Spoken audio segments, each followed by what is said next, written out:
That's all I can do. So we're recording. There's a little interruption. It's not that good a connection. Yeah. Well, we'll see how we go. So, David, you met him before I did, maybe. Tell me about how you met and the research overlap between the two of you. David and I had a internet communication for quite a few years, basically about Karl Polanyi and anthropological theories. Okay. He didn't talk much about my book, and I didn't know that he was going to quote all of my books when he wrote his death book. He did say he was going to write his death book, and I didn't think people were going to be interested in debt and antiquity until I got them interested in debt in the modern world. And Yeah. Most of the work that I had done for my Harvard group only circulated among Assyriologists and archaeologists. And that was maybe a few hundred copies each. So David sort of wrote a summary of my views after doing his introduction as an anthropologist from a personal point of view. And obviously that personal point of view that he used was the key way, what made it so popular.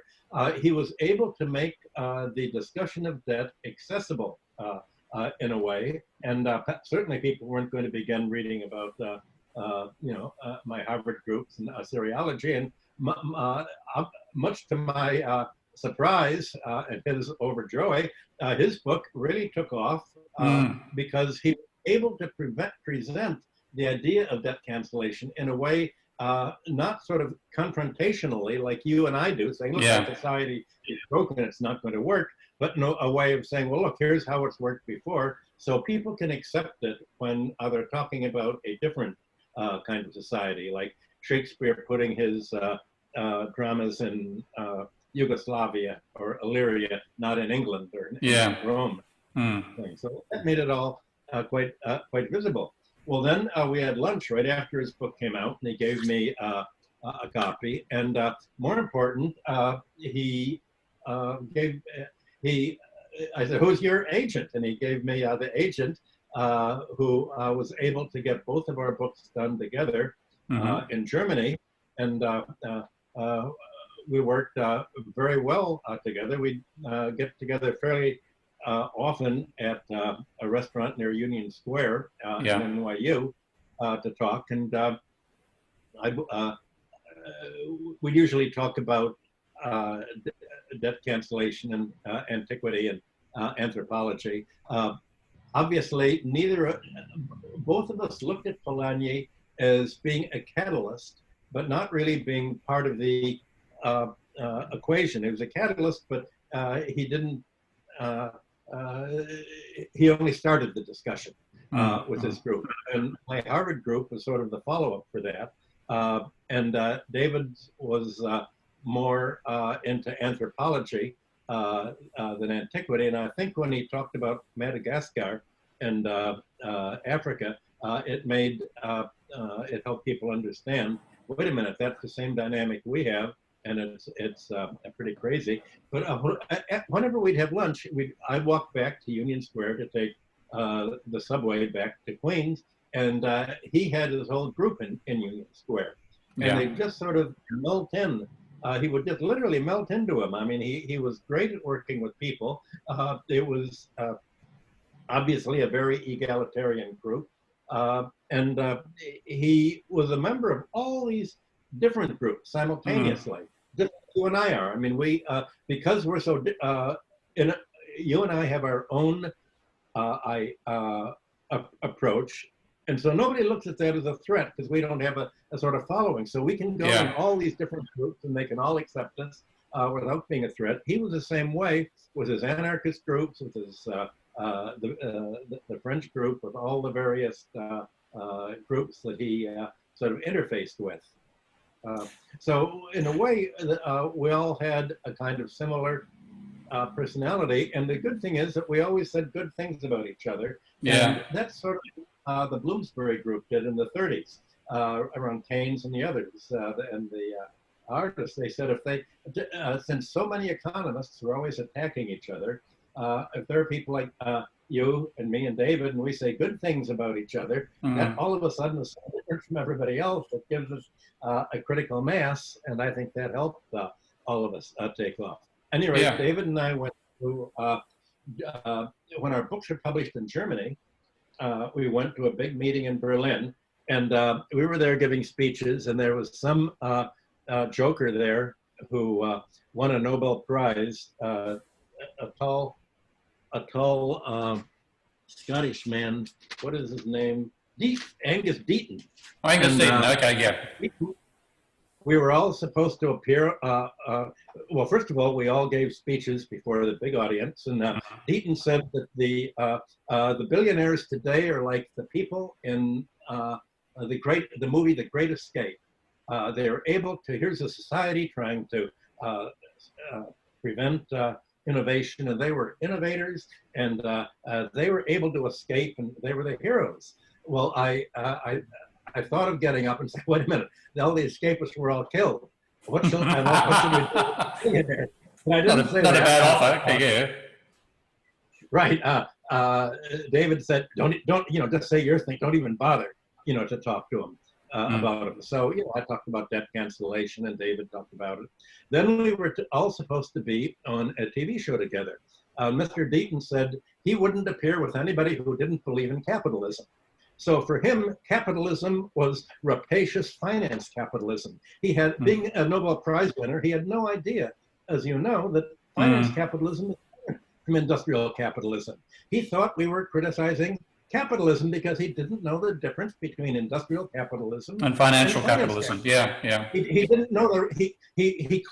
I later read articles of him, and he talked about economic rent, but he has no idea what economic rent is. I mean, it's he's just one of the people. You give a Nobel Prize to them because he writes about people suffering and committing suicide and deaths of despair without ever explaining why are they despairing? Why are they so unhappy? Could it be that suicide rates are connected with being debt-ridden like Greece and not being able to pay your debts and becoming homeless? And could it be the way the economy is structured that is making them doing that way? No, just a statistic of deaths of despair, and that's it. So we both realized that there was really, we were not going to be able to get much of an audience in the economics profession as such, and had to sort of create our own discipline, which really just meant the discipline of what we were talking about, and let people think of us as individuals. There's no way we could fit what we're doing into the economics curriculum. He tried to fit it into the anthropology curriculum in England, but anthropology is in just as bad a state as economics. Oh, that's really going a bit. That's going a bit far, mate. That's going a bit far. Not quite that bad. Well, I don't know. Remember, I was at the anthropology department at Harvard for a long time. Okay, yeah. And they have archaeology in it, and archaeology is about reality. It's about ancient history, but anthropology tends to be about, the archaeologists put it, underwater basket weaving. I mean, it's just, it's not about the dynamics. Yeah. Not about, it used to be about the dynamics, but then it's been taken over by the same kind of conservative people that you have taking over the economics discipline. There's nothing about the nothing about the laws of motion. And what David and I and you were trying to do, we're all talking about the laws of motion and how they're primarily financial, and people don't want to hear it because if they hear it, they think, oh my God, we're really in a mess. They want to hear a happy story, and the only happy story is, well, it doesn't work and there's going to be a revolution. That's the happy story. They don't want to hear that. Yeah. I'm a bit critical about the revolutions are one of those chaotic experiences. I don't want to ever try to predict what's going to come on the other side of them. But I think you touched on one of the things which makes David so unique is that he makes this stuff non-threatening and fun while he's an anarchist. And that's a remarkable capability. If I had to think about the thing which personal characteristic that sticks in my mind from David, apart from having the nerviness of a typical New Yorker, I'm afraid he was very much a New York boy. He's also got this curiosity and a sense of childlike wonder, which comes the way he talks. His voice had that lyrical, lilting sound to it, and the way he wrote. I think some of us see him as the Douglas Adams of the academic world. He takes all this stuff which is challenging and makes it fun and quirky, and people, as you say, they can read about the ancient stuff and not see it as a challenge to the society they're in, but because the same factors lie behind it, it is a challenge to the society they're in. So his book, I mean, I don't know how many copies Debt the First 5,000 Years sold, but it must be an order of magnitude more than I've sold the Debunking, maybe even two. And he managed to communicate in a way really that the only other individual academics that have done it, well, I don't think there are. I mean, Stephanie Kelton and the Modern Monetary Theory group have done a lot to be successful in communicators, but in terms of David's capacity to reach people, I think he was unrivaled. Yep. And his book, yeah.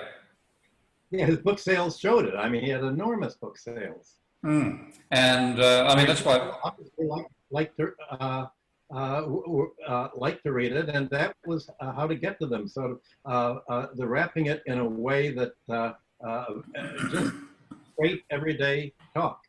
I think what you got through when you read his books was his sense of curiosity came to you, and how he wrote for the audience as well. So he was spiking curiosity rather than raising, as you and I can do, hackles when we come across as challenging to the system. And so that sense of curiosity attracted people in. And that was the nature of his mind as well, particularly I think when you think about bullshit jobs. He had the capacity to think what is unthinkable in the conventional world. And one thing which is unthinkable in an economic framework is that anybody is doing anything which isn't productive, particularly in a capitalist hierarchy. But he pointed out that a large number of people are taking jobs which they themselves think that if the jobs didn't exist, the world would be a better place, and they're being paid outrageous salaries. So the bullshit jobs thing, again, is thinking the unthinkable and making it fun, and then getting, you know, an enormous proportion of a number of people to write in and describe their own jobs as bullshit jobs, and then profiling that. So it's place. Hang on a second. My default microphone has changed. What's this? The sound got worse or better or worse for you? It sounds the same. Okay, just went for a little dip. If anybody watches this video later, I'm having hardware hassles over here. My modem is broken down, so we're using my telephone, internet connection. My microphone has failed. This may or may not be working. I'll find out when I listen to it. So in that sense, we don't have anarchy. We've certainly got chaos. When did you hear about his death, mate? Well, how did you hear about it? How did you hear about? How did you hear about David's death? You're frozen for me now. Hang on. Yeah, have I come back? Yeah. Okay. How did you hear about David's death? How did I? Well, yeah. I think Max Kaiser show. Stacy sent something, and you sent. Yeah, you both sent it during the night. And when I got up in the morning, there was a note from Stacy and from you. And yeah, I couldn't believe it. I mean, and then increasingly I felt angry. How could he go and expose himself to that? That's what I didn't get. You mean COVID? Yeah.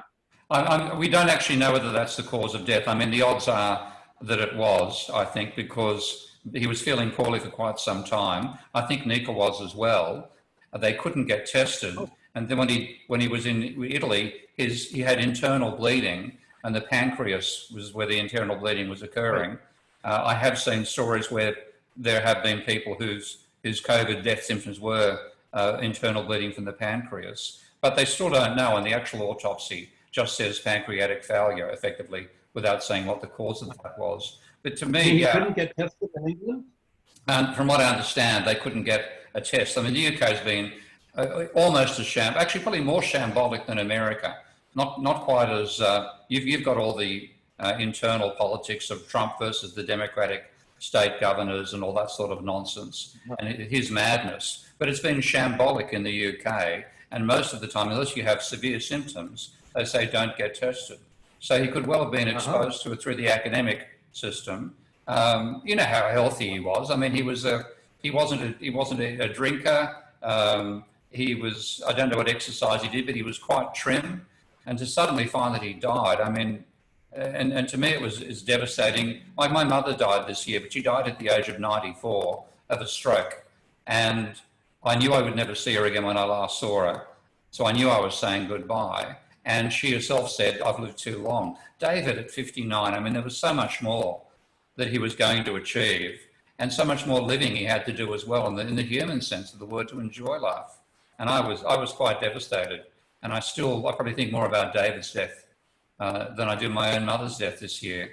And neither were easy, but David's was such a shock, such a loss, and at such a bad time. Yeah, he was working on a new theory of the Neolithic with the anthropologist who wrote Stone Age Economics. And he had the idea that the Neolithic people were peaceful, were fleeing a rather violent Paleolithic society of hunter-gatherers, and it was the hunter-gatherers who may have been the violent society, and the Neolithic people went into areas the hunter-gatherers didn't want to go and ended up having to plant their own agriculture and develop that. It's a very interesting approach, but teaching kept getting in his way. And he said that basically he turned into a teacher of remedial English as a second language. The students that study in London, at the London School of Economics. Now, I wished that I didn't see how he could teach and do all the writing and activism at the same time. Obviously, teaching just took an enormous amount of time, and he always thought of himself as an academic. He wanted to get back into teaching, wanted a job where he could teach what he wanted.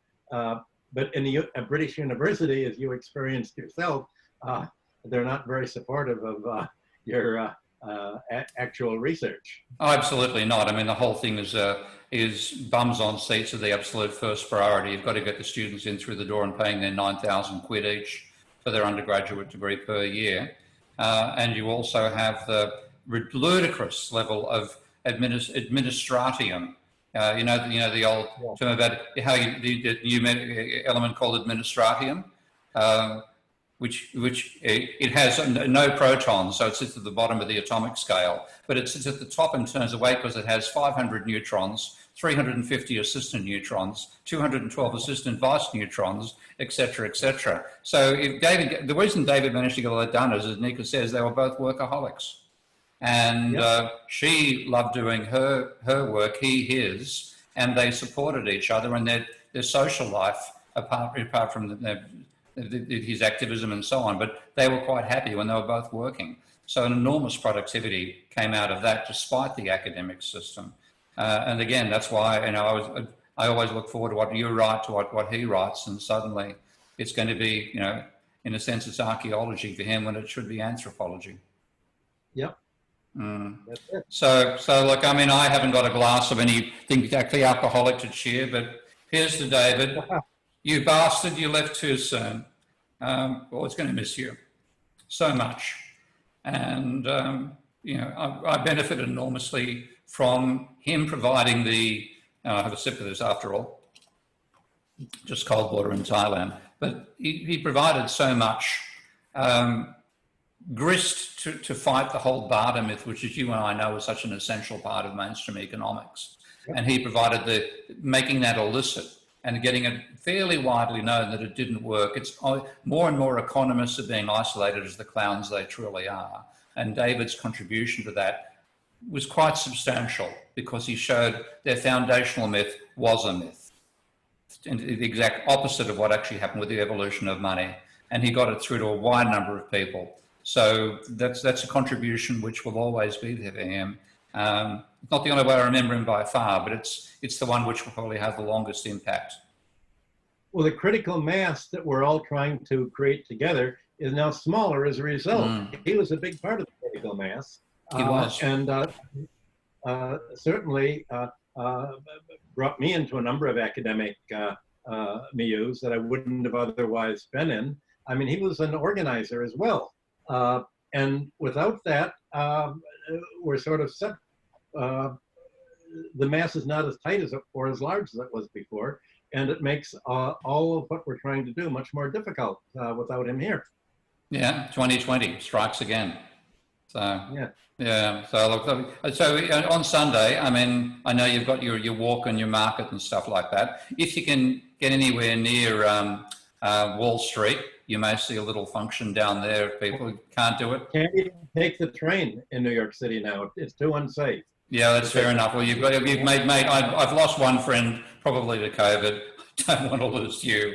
So I've escaped to Thailand to make sure I'm completely safe. I'm very glad Grace is making sure you take the damn thing seriously as well. So stay behind walls. I'll back this up on the Patreon page and put it out as a tweet as well. So again, a tribute to a great guy. And one note about him, he had no ego. And this is something which I think, I mean, you and I, the same thing applies to you. You've got a brilliant mind and you're passionate and a fantastic researcher, and you're not up yourself. Okay, you've got an ego in the positive sense of the word. You're not up yourself. Where David was the same. There was no sense that I'm important. I'm David Graeber. He was just David to everybody. Well, he wanted to be in teaching, and for you and I, there's nowhere for us to go. So how can we be first? Where can we go? By ourselves. We'll continue doing things. So yeah, David will come up with dedication, one of my next books, and whenever I get a chance to finish the damn thing. So yeah, let's celebrate him on Sunday. I'll finish the recording now, mate. We'll just have a chat. But okay, thanks. I wanted to ask you about Richard Drake's book. What's his solution? I'm supposed to be reviewing his book for his publisher. I think he listed me as someone he wanted to review it. So I like the fact that he describes all the problems of debt, but then it's my understanding